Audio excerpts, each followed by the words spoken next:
আল্লাহ রাব্বুল আলামিন রাসূল আকরাম সাল্লাল্লাহু আলাইহি ওয়াসাল্লামের আখলাকের ব্যাপারে বলতেছেন।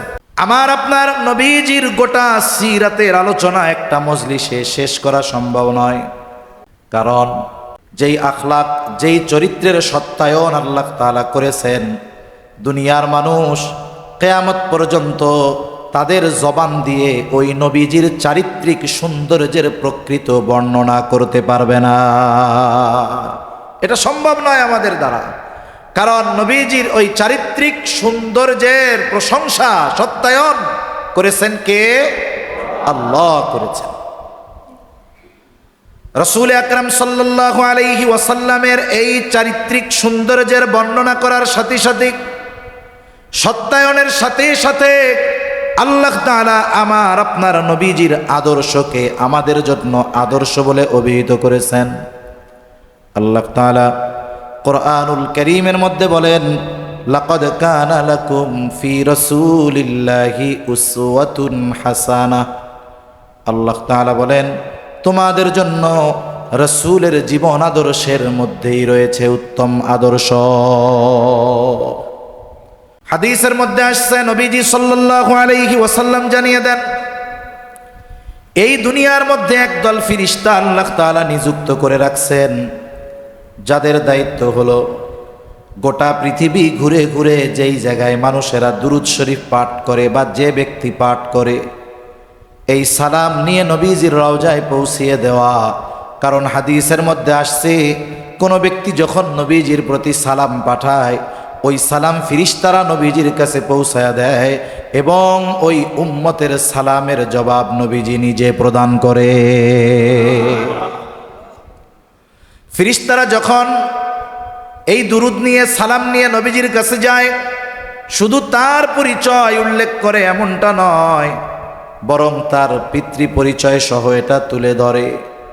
নবীজির কাছে যদি দৈনিক 1000 বার কোনো উম্মতের পরিচয় নিয়ে সালাম পাঠানো হয়, নবীজি সাল্লাল্লাহু আলাইহি ওয়াসাল্লামের কাছে ওই উম্মত পরিচিত হয়ে যায়। এই জন্য নবীজি সাল্লাল্লাহু আলাইহি ওয়াসাল্লাম বলেন, কিয়ামতের দিন ওই ব্যক্তি সবচাইতে বেশি আমার নৈকট্য লাভ করবে যেই ব্যক্তি আমার প্রতি বেশি বেশি দুরূদ পাঠ করে। কিয়ামতের দিন নবীজির নৈকট্য লাভ করতে পারবে বেশি বেশি দুরূদ পাঠের মাধ্যমে। তাই আমরা দৈনিক একটা সর্বনিম্ন সংখ্যা নির্ধারণ করব, নবীজির উপরে দুরূদ পাঠ করব। এটা সর্বোচ্চ সংখ্যা কিসের? যত পড়া যায় তো পড়ব, দুরূদ পাঠ করব। তবে সর্বনিম্ন একটা সংখ্যা নির্ধারণ করলে এতে ইবাদতের ধারাবাহিকতা ঠিক থাকে। তা 100 বার ধরেন, মাত্র 100 বার দৈনিক আমরা 100 বার নবীজির উপরে দুরূদ পাঠ করব। যে কোনো সময় হতে পারে, হাঁটতে হাঁটতে হতে পারে, রাতে বিছানায় শুয়ে হতে পারে। মাত্র 100 বার দুরূদ শরীফ পাঠ করব। সবচেয়ে ছোট দুরূদ হলো সাল্লাল্লাহু আলাইহি ওয়াসাল্লাম। একবার যদি পড়া হয়, আল্লাহর নবী সাল্লাল্লাহু আলাইহি ওয়াসাল্লাম বলেন, মান সাল্লা আলাইয়া ওয়াহিদান সাল্লাল্লাহু আলাইহি আশারা। সুবহানাল্লাহ। যে ব্যক্তি নবীজির উপরে একবার দুরূদ পাঠ করে, আল্লাহ তার উপরে 10টা রহমত বর্ষণ করে। সুবহানাল্লাহ। তাহলে আমরা আজকে থেকে এটারে আমল বানায় নাই যে কমপক্ষে দৈনিক যে হালতে থাকি না কেন, আমরা কমপক্ষে 100 বার দুরূদ পাঠ করবই, যত বেশি সম্ভব করতে থাকবো। আল্লাহ তৌফিক দান করেন। তাহলে যে কথার থেকে গেলাম, নবীজির স্মরণ, এই যে আমরা করতেছি সিরাত মাহফিল, নবীজির স্মরণ করতেছি, এই জায়গায় দুরূদ শরীফ পাঠ করতেছি, তা আল্লাহ তাআলা গোটা পৃথিবীর সিস্টেমটাকে এমনভাবেই রাখছেন যে পৃথিবী যতদিন থাকবে আমার আপনার নবীজির নামের উচ্চারণ আল্লাহর নামের সাথে সাথে চলমান থাকবে। সুবহানাল্লাহ। আল্লাহ দুরূদ শরীফ পাঠ করার মাধ্যমে বেশি বেশি নবীজির স্মরণ করার তৌফিক দান করেন। দ্বিতীয় আরেকটা আয়াত, এটাই আমি মূল আলোচনা করার জন্য তিলাওয়াত করেছি। আল্লাহ রাব্বুল আলামিন রাসূল আকরাম সাল্লাল্লাহু আলাইহি ওয়াসাল্লামের আখলাকের ব্যাপারে বলতেছেন। আমার আপনার নবীজির গোটা সিরাতের আলোচনা একটা মজলিসে শেষ করা সম্ভব নয়, কারণ যেই আখলাক, যেই চরিত্রের সত্যায়ন আল্লাহ তাআলা করেছেন, দুনিয়ার মানুষ কিয়ামত পর্যন্ত তাদের জবান দিয়ে ওই নবীজির চারিত্রিক সৌন্দর্যের প্রকৃত বর্ণনা করতে পারবে না। এটা সম্ভব নয় আমাদের দ্বারা, কারণ নবীজির ওই চারিত্রিক সৌন্দর্যের প্রশংসা সত্যায়ন করেছেন কে? আল্লাহ করেছেন। রাসূল আকরাম সাল্লাল্লাহু আলাইহি ওয়াসাল্লামের এই চারিত্রিক সৌন্দর্যের বর্ণনা করার সাথে সাথে, সত্যায়নের সাথে সাথে আল্লাহ তাআলা আমার আপনার নবীজির আদর্শকে আমাদের জন্য আদর্শ বলে অভিহিত করেছেন। আল্লাহ তাআলা কোরআনুল কারীমের মধ্যে বলেন, লাকাদ কানা লাকুম ফি রাসূলিল্লাহি উসওয়াতুন হাসানাহ। আল্লাহ তাআলা বলেন, তোমাদের জন্য রাসূলের জীবন আদর্শের মধ্যেই রয়েছে উত্তম আদর্শ। আল্লাহ রাসূল সাল্লাল্লাহু আলাইহি ওয়াসাল্লাম হলেন সার্বজনীন আদর্শ। সার্বজনীন আদর্শ, যে কোনো ব্যক্তি, যে কোনো মানুষ, মুসলিম হোক আর অমুসলিম, ওনার জীবন থেকে আদর্শ গ্রহণ করতে পারে। যারাই তার জীবন থেকে আদর্শ গ্রহণ করে, যদি ইমানদার হয় তাহলে তার দুনিয়া আখেরাত উভয় জগৎ সফল। আর যদি বেঈমান হয়, বলে হয়তো ইমানহীনতার কারণে আখেরাতে জান্নাত পাবে না, কিন্তু রাসূলের আদর্শ অনুসরণের কারণে এই দুনিয়াতে আল্লাহ তাআলা তাকে সফলতা দান করবে। তাহলে দুনিয়া আখেরাতের সফলতা আছে রাসূল সাল্লাল্লাহু আলাইহি ওয়াসাল্লামের আদর্শ আনুগত্যের মধ্যে। এই যে আদর্শিক সৌন্দর্যতা, আখলাকি সৌন্দর্যতা, এটা কি নবুয়তির পরে হইছে? বলে না, আমার আপনার নবীজির এই চারিত্রিক সৌন্দর্যতা নবুয়তির আগে যেমন ছিল, নবুয়তির পরেও তেমন, নবুয়তির পরে যেমন ছিল, নবুয়তির আগেও তেমন। একটা উদাহরণ দিলে বিষয়টা আর একটু সহজ হবে বুঝতে। অনেক সময় অনেকে প্রবাস থেকে স্মরণের বার বা বিস্কিট আনে, স্মরণের বার আনে, 100 গ্রামের বার আনে। আজ থেকে 20 বছর আগে একটা লোক একটা স্মরণের বার আনছে, স্মরণের বিস্কিট আনছে। ওই সময় সে কিনছিল প্রতি ভরি 10,000 টাকা বা 8,000 টাকা, ওরকমই দাম ছিল মনে হয় ওই সময়। 20 বছর ব্যাপী ওই স্বর্ণের বারটা তার ঘরে আলমারির কোণার মধ্যে আছে, লুকায় রাখছে। প্যাকেজিং ছাড়া এমনি রাইখা দিছে, কাপড় দিয়া মুড়ায়া, অথবা এমনি কর্নারে রাখছে। বলেন তো 20 বছর আগে আওয়াজটা আপনি ঠিক করেছিলেন, ঠিক ছিল, আবার কে যেন এসে ঘুরাইল।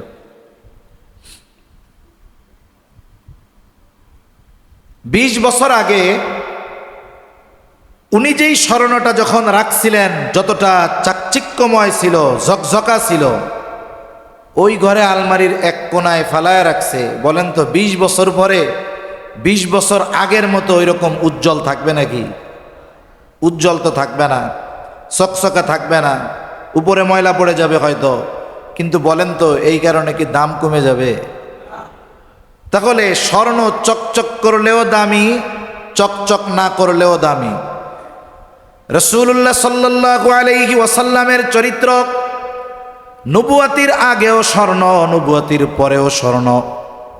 যদি একটু ব্যতিক্রম ধরা হয়, ঠিক ব্যতিক্রমটা এই জায়গায়, নবুয়তির আগে আমার আপনার নবীজির চরিত্র ছিল স্বর্ণ, কিন্তু এটার উজ্জ্বলতা ছিল নির্দিষ্ট এলাকার গোত্রের মধ্যে।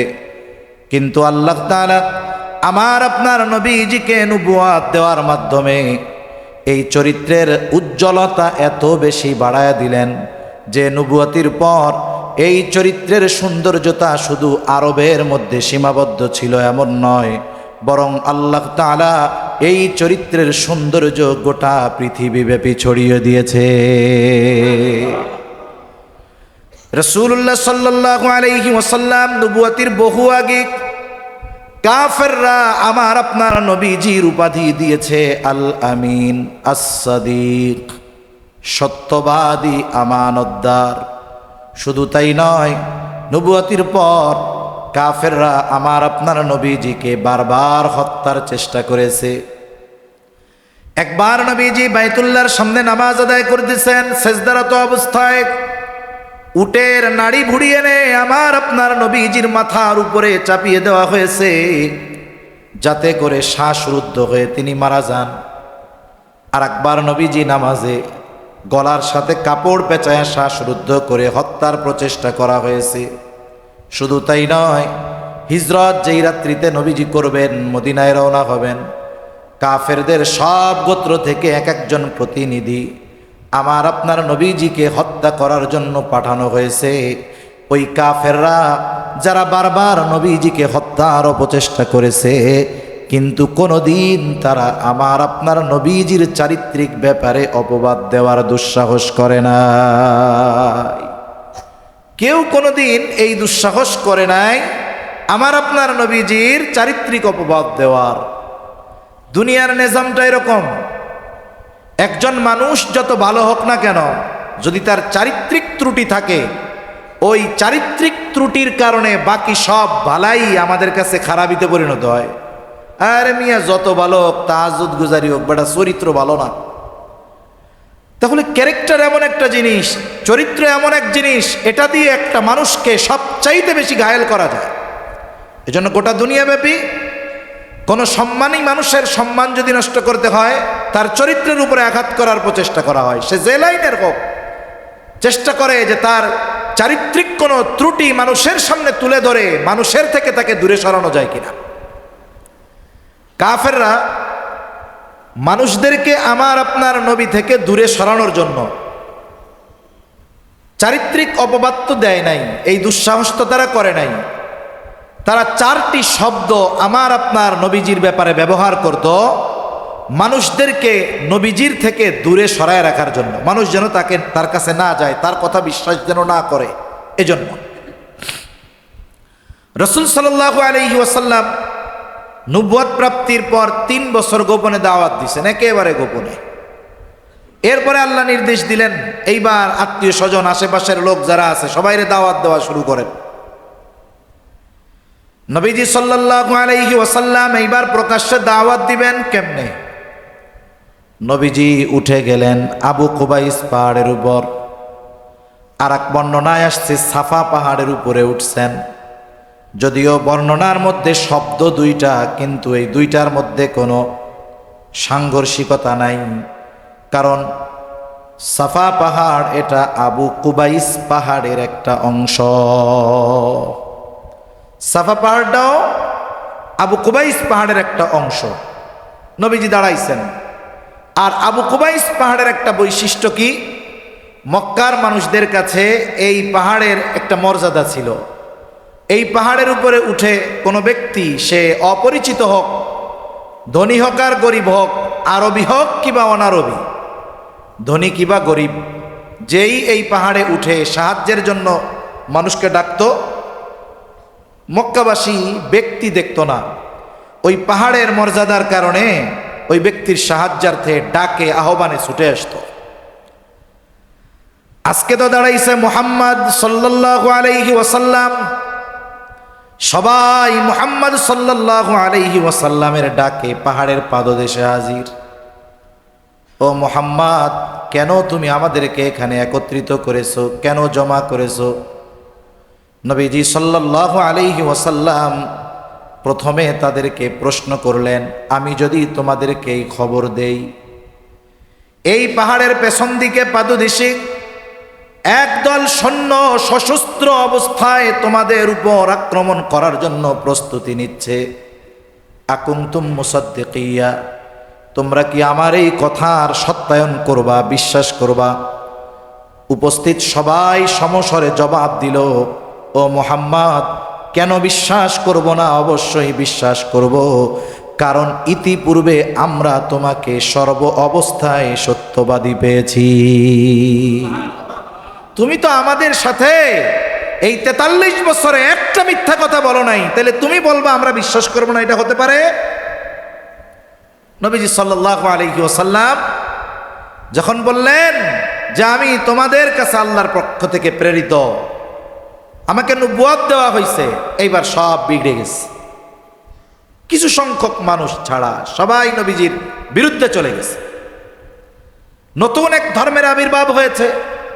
আবু জেহেল, উতবা, সাইবা, কাফেররা চিন্তিত হয়ে গেছে, মুহাম্মদ এ তো সে নতুন এক ধর্ম নিয়ে আসছে, অবস্থা কি হবে?